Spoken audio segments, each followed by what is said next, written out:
This is a GE Profile Dishwasher. Profile dishwasher. I'm going to show you how to use this profile dishwasher. So this is a smaller version of the profile dishwasher. What you want to do is load the dishes in there appropriately. Make sure nothing is hanging below the racks because you can stop the propellers or the sprayers from spraying if you have things there. So once you load it, you're going to put your dishwasher detergent in here.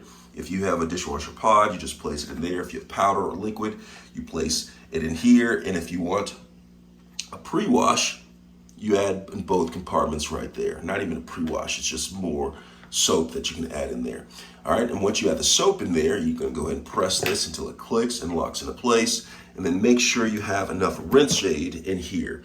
So you typically have to fill in rinse aid probably once a month to the fill line in here. And you can adjust how much is dispensed by moving this lever right there. Once you've determined how much you want to dispense, after you filled it up, you go ahead and replace the cap right here for the rinse aid.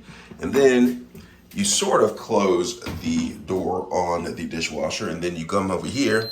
It was already on, all right? So you go ahead and press the on button.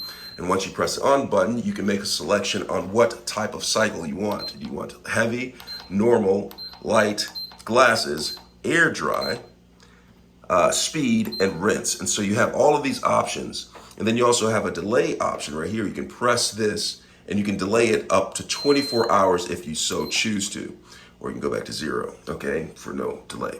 All right, so I have it on this rinse. I'm gonna go to normal. And once you select that, you're just gonna simply press, you're gonna simply close it once you have the selected cycle, and the wash will start after you put the dishwasher stuff in there. All right, hope that's helpful. Thanks a lot for watching.